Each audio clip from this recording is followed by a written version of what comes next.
The Jets are trying to get the Gabriel Vilardi extension done. How long is it going to be, and for how much? Always the question with the Winnipeg Jets.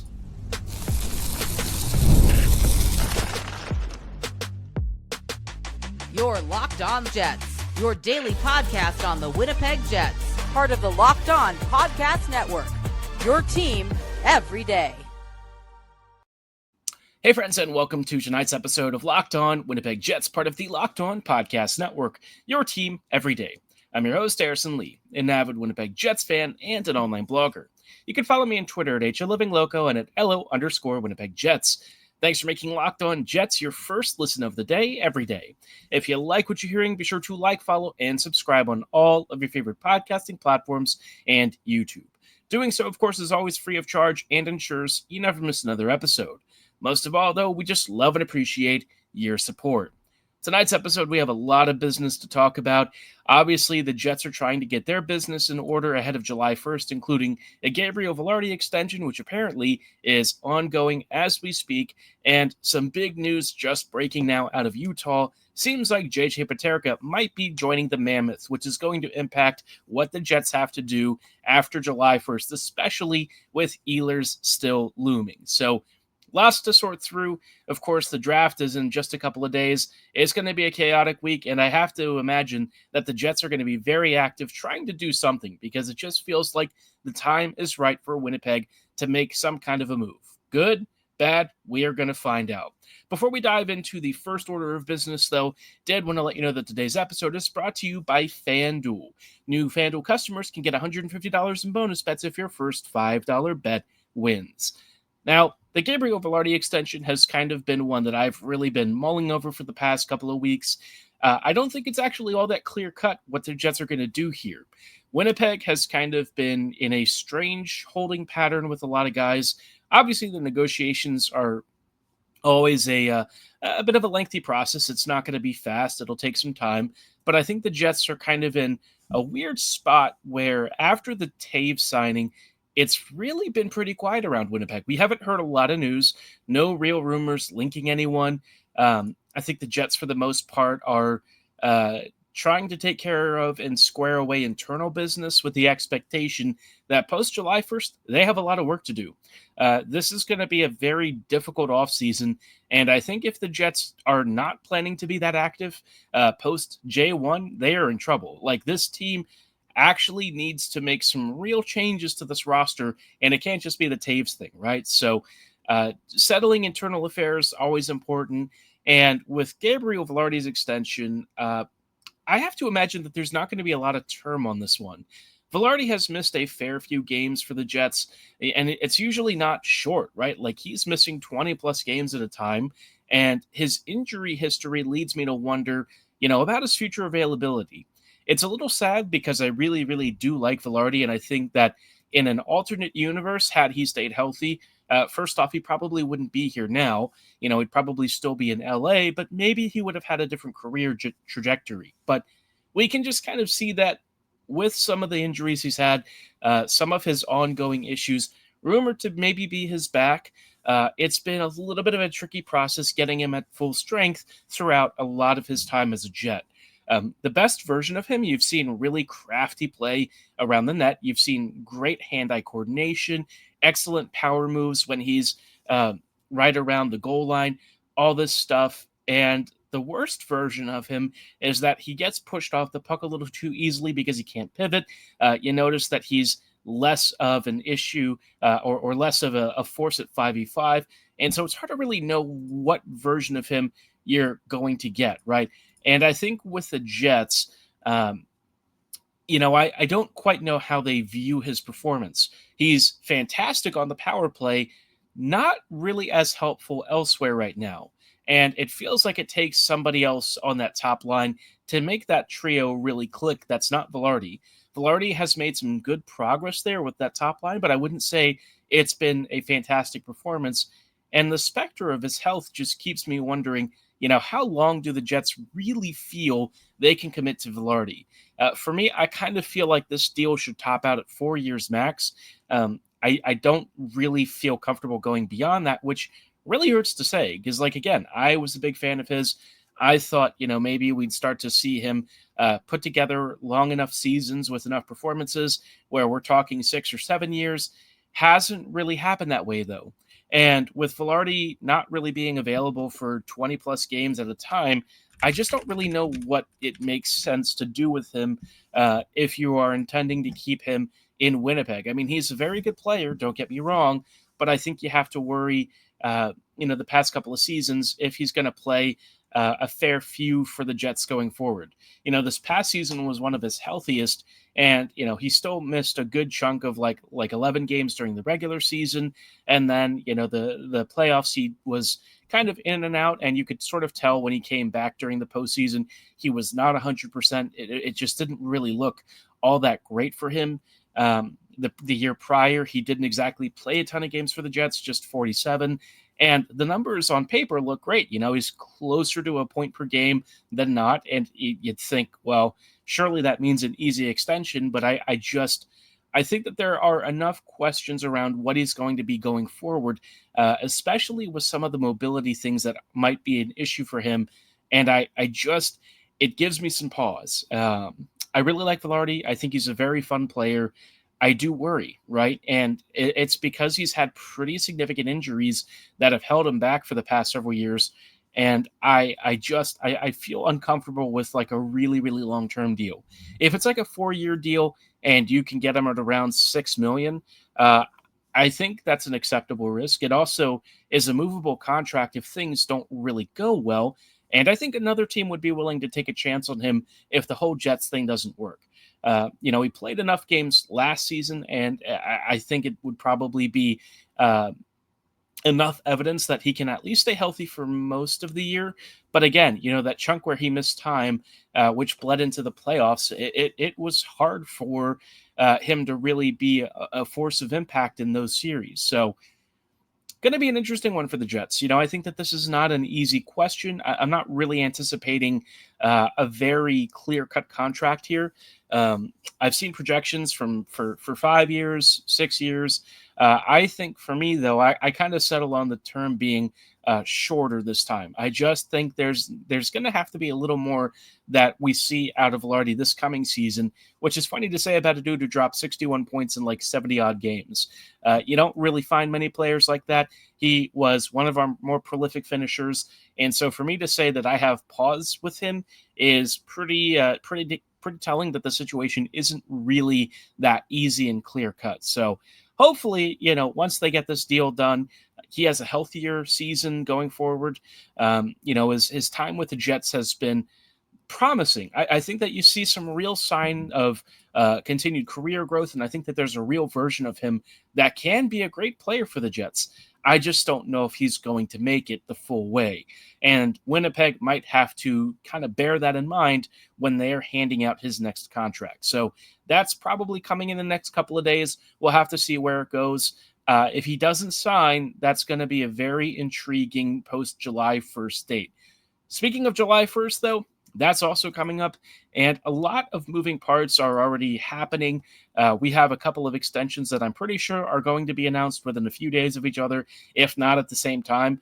Winnipeg has a big couple of deals to figure out, and I think we kind of know how this Jets team is. They want to bring their guys back. They like their guys, and that's usually what they sort of ride or die with. So let's talk about July 1st, the implications, and how this Peterka deal might throw a lot of this into a little bit of question as they go past July 1st, because it could have some really big ramifications with their UFAs. But before we dive into that, didn't want to let you know about our friends and partners at Rugiet. Guys, you've probably heard of Viagra or Cialis. Maybe you even have tried them, but if you're looking for something beyond the usual pill, it's time to meet Rugiet Ready. Rugiet Ready is a next-gen prescription treatment designed to amplify arousal in the brain and boost blood flow. Unlike the usual pills that can take hours, Rugiet's 3-in-1 formula dissolves under your tongue and kicks in fast, in average in just 15 minutes. Effects can last up to 36 hours, so you can stay confident and in control when the moment is right. If traditional options haven't worked, Rugiet might be the answer. Over 150,000 men have already made the switch. It's completely online. Rugiet connects you with a board-certified doctor and ships your treatment discreetly to your door. Head to Rugiet.com/LockedOnNHL and use code LockedOnNHL to get 15% off today. That's RUGIET.com/LockedOnNHL and use promo code LockedOnNHL for 15% off. Individual results may vary with prescription treatment.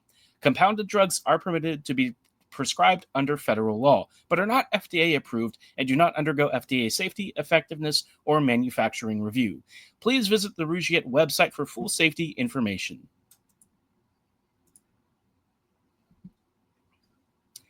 Hey, friends, and welcome back to this episode of Locked On Winnipeg Jets, part of the Locked On Podcast Network, your team every day. Everydayers, thank you so much for joining us as we are chatting about some very big developments that are ongoing with this offseason, not just for the Jets, but for a lot of the teams around them. One of the biggest suitors for Ehlers that I thought really had a chance to make a power play for him is apparently about to get J.J. Peterka. Utah is finalizing a deal with Buffalo, and this makes things very complicated for a lot of reasons. For one, Ehlers' number of destinations that I think he could go to are starting to narrow, but it's also at a situation where we're kind of sitting there thinking, the Jets are trying to lure Ehlers back. And yes, you look at the number of teams out there that are capable of bringing him in, and that would actually be good opportunities for him to win big. But the teams that are left are kind of some of the biggest power players. We're talking Carolina, Vegas is still out there. Dallas might be looking to do something crazy. I don't think that a lot of this is super clear cut. And so post July 1st, it's going to be a very interesting time for the Jets. Not only do they have to figure out what's happening with Ehlers, but if he doesn't stick around, Winnipeg kind of needs to get ahead of this and make sure that they have some sort of a backup plan. If the Jets are kind of in a situation where they're just waiting for something to fall and hope that they can fill in a plug and play option somewhere in the trade market or free agency, I don't think one of those exists right now, unless Winnipeg gets really aggressive. And so I just feel like this July 1st deadline, it might not be the happiest time for the Jets, right? They'll make some big extensions, which I think is great. Sandberg getting locked up would be awesome. If they can get Vilardi at a reasonable price, that would be good news. The Connor one is a little bit trickier. I have some mixed reservations about that. I think the deal will probably be fine for a bit, but I do wonder which version of Connor we get going forward, right? Is it this past season's where he looked like a $12 million player, or is it the previous years where he looked like more in the $8 million range, right? A guy who is a great finisher, but whose game was really deficient in a lot of other areas. So going to be an interesting one. I'm hoping that the Jets are smart about how they play this and that they kind of build upon a lot of the success from last year. But after July 1st, things get tricky very quickly. The free agent frenzy, I think, is going to be very instantaneous. It's going to be crazy. The first few hours, I think we're going to see a lot of deals being done. We keep seeing lots of rumors that tampering is already happening. I feel like people just keep talking about tampering, but let's be real. It does happen. It's a thing. It's not really that shocking. When you have teams and organizations that kind of need to prepare ahead of the July 1st deadline, naturally this stuff does happen. It's probably through backdoor conversations, folks kind of coming to informal terms and maybe drafting some stuff up. And then the moment July 1st hits, they are ready to move. So going to be an interesting one there. I don't really expect the Jets to be big players in free agency, though. It's never been their MO. We don't really see them make a lot of signings. And unless something really strikes out of the blue, I don't think Winnipeg's going to be doing a lot this summer. As much as I would love to see some big pre- and post-July 1st moves, I just feel like the Jets are trying to do their internal business. They've got Taves now, and that's probably their summer done. For me, I just feel like, if they really do intend to run it back again, I don't quite get what the goal is then. Because if you're happy to just make the playoffs, as has been the case in the past, fine, But if you're really serious about swinging for the fences and going for a big cup run, you've got to do more than this. This Jets team, I think, found the very clear ceiling. And while they might have a couple of internal upgrades that can help, the Jets just frankly are going to need more, especially if Ehlers goes. So this next few weeks for the Jets has to be a lot more aggressive. We need to really see some real action from the front office. And the fact that the Jets really haven't been linked to anything, not Paterka, not Marner, not anything, none of this stuff isn't exactly the most comforting news. The Marner thing obviously is just, it wouldn't happen necessarily, but it'd be cool to hear that the Jets are at least investigating and doing due diligence. The fact that the Jets are kind of trying to make the play and argument to Ehlers that Taves is their big signing of the offseason doesn't feel like a great sign of things to come. I'd love to be more positive about it, but I think we all kind of know how this team operates. The Jets have their space, they tend to sit in it, and they don't really come out of it unless their backs are absolutely against the wall. In my mind, they kind of should be. I think the Jets should be looking at this summer as a really, really pivotal one to try and fix this team and take it to the next level, but I don't think they view it that way. Based on what we've seen, how this team operates and what they've sort of telegraphed, I don't really feel like the Jets are planning to do a lot over the next few weeks. Now, they could surprise us and something maybe comes out of the blue to try and really shock us. But, if the move is like a big Brock Besser signing or something, I don't think I'd be that excited. I like Besser. I think he's a fun player. He's not the kind of guy that moves the needle for me, though. Not unless you're also bringing back Ehlers, right? You can't just move out a big piece like Nick and fill him in with Besser. It's just not going to be a 1-for-1. It's not going to be the same impact either at 5v5 or on the power play. And so I leave this whole situation with more questions than answers. And maybe that's going to be the story of the summer. The Jets have a lot of holes heading into next season. Some of it they can fill with guys like Chibrikov and maybe even Lambert if he makes the grade. But beyond that, you're going to have to really do some soul searching and market searching, because I don't think the Jets are quite aware of what this team really is and what happened in the postseason. I kind of imagine that they look at this as some poor puck luck being the primary issue, and maybe making one or two tweaks is going to be enough. I know that it led to a President's Trophy this past season, but again, the regular season's never where the Jets have issues. They've had some stumbles in past regular seasons, but it's always the playoffs that the Jets really show up and have some rough challenges. It doesn't erase the great work that they do in the regular season, but if you are serious about making the Cup Finals, the way the Jets have tried to approach it just isn't going to get it done. All these teams have to expend a lot of draft capital, lots of futures and prospects to even take swings for a chance. And for a lot of them, it still doesn't work. So for the Jets, if they're not even going to do that often, then they're not even in the same race, right? And that's where I kind of wish the Jets would be proactive and more aggressive. Seeing these teams out around them in the Central making lots of moves, making lots of adjustments, for me, it just doesn't really feel like a good tiding for the Jets. I don't think that they're going to miss the playoffs, this coming season. I think they'll still make it. But if all these other teams are getting better and, teams like Utah really start pushing, where do the Jets really fall into this pack, right? They are in the toughest division. They have some, really glaring issues going forward. The core's getting older. The Jets got to wake up and smell the coffee here. There's a rapidly approaching deadline for this core, and if the Jets can't capitalize on it, we're going to start talking about the next iteration of this Jets team, not the one that they have now. And it'll kind of, in my mind, feel like a real missed opportunity. So hopefully, all of this is unfounded. Hopefully it's just, concerns over nothing.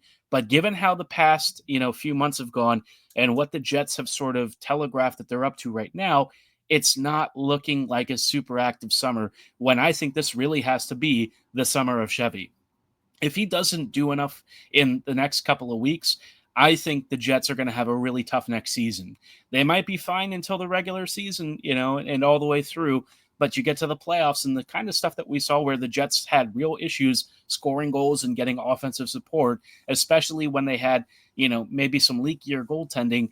Not going to be a great recipe for a deep run. So hopefully Winnipeg wisens up. Hopefully they've got something in store. I know that they traditionally do try to make good on some postseason, postseason runs where they've maybe brought in some new players and stuff in the past. But it can't just be at the margins. The Jets need to really upgrade the top end of this roster and give Winnipeg some real teeth. The Jets are already almost there. They've got some really good stuff to build around, but now they need to add that forward talent that can take them over the hump and get them as deep into the playoffs as they can possibly go. I need to see Connor Hellebuck hoist a cup over his head for all of the amazing things that he has done for this team, and hopefully that includes guys like Scheifele, Morrissey, and all these guys who have given everything out there and really deserve to have the team give back and do something big this summer. But curious to know how you're feeling about all this. Do you anticipate the Jets really going big, or do you not feel like it's coming? Drop your thoughts and feelings about the summer so far and what you think happens even before or after July 1st in the comments below, or at my social medias at HLivingLoco and at LO_Winnipeg Jets. All of this also kind of leads up to this coming weekend, right? The draft is rolling right around, and the Jets still have their pick. Are they going to keep it? Are they going to move it? What should Winnipeg do? We'll chat about that in just a moment.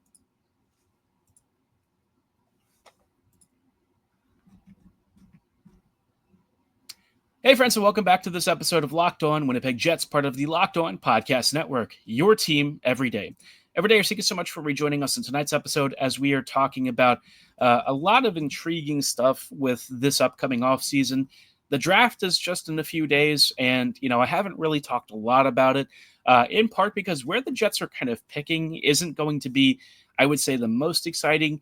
The Jets are in the back of the first round. It's going to be late, and I think Winnipeg doesn't have a ton of options that are going to be, the most anticipated, most exciting. There are going to be guys who have some legitimate ability and some upside, but, the Jets are kind of in the Fiddler, Murtagh, Lee sort of territory. And based on what we've seen out of a lot of the back end of the first round, it doesn't feel like Winnipeg is likely to land a talent that's going to be NHL ready anytime soon. Most of the back of the first round this year, especially once you get past even the first 8 or 10 picks, it's a lot of guys who are decent and maybe have some potential, but not a lot in terms of high-end offense or, loads of, creativity and skill. Lots of guys who are good, but not really setting the world on fire. And so it puts the Jets in kind of a weird position where, in my mind, I almost don't really want them to make this pick. I would actually say it might be more sensible to trade the first and either move back in the draft or try and bring in somebody, which is my bigger plan, bring in somebody that can help now, right? This first rounder isn't as valuable as it would be in other years, but it still can bring in a decent player.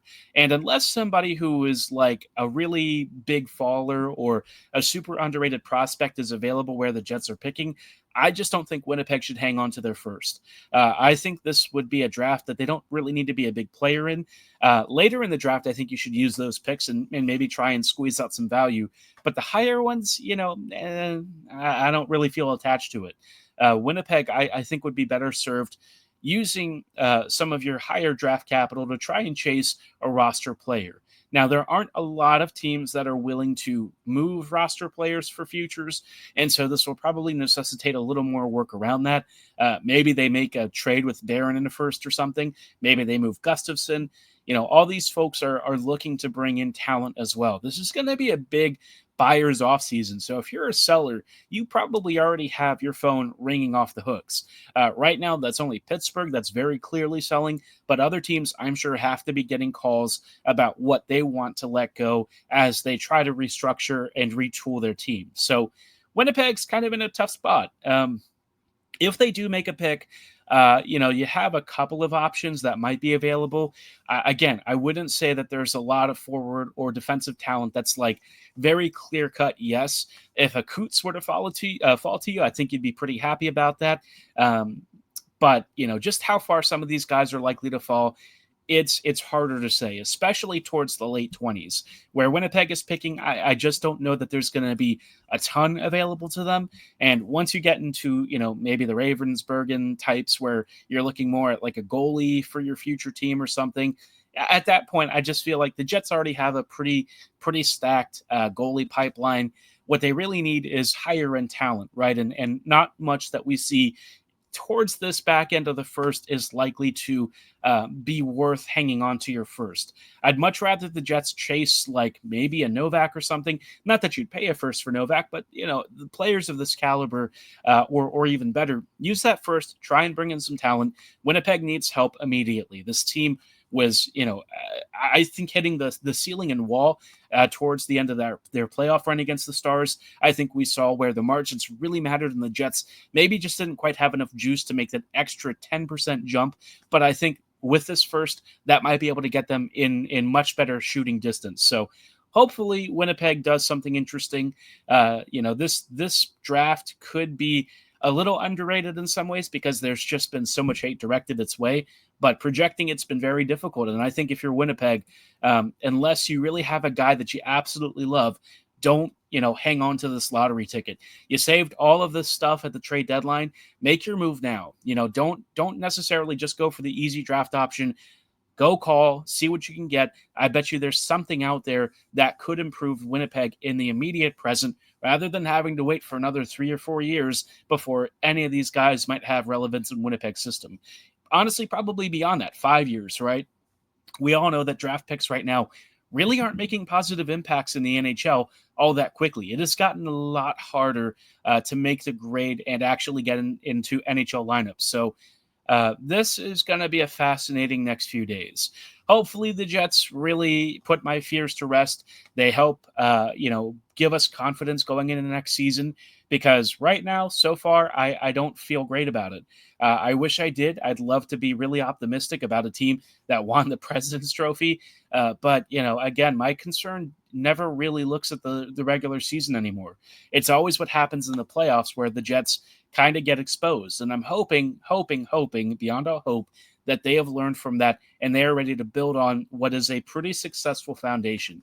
You do that, you get this team into better straits, and this squad is going to be a lot of fun in a next deeper playoff run. But the Jets have to play that game before they can actually get there. So hopefully we have something really big, but we'll have to wait and see as the cards and chips continue to fall. But let me know what you're thinking about this draft. Is there any prospect out there that you're really curious about or interested in?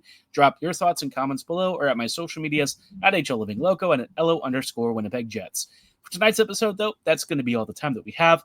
I thank you so much for listening and making Locked On Jets your first listen of the day every day. We'll see you next tomorrow and on Friday, hopefully with some big extension announcements. But see you then. Have a great night. And as always, go Jets go.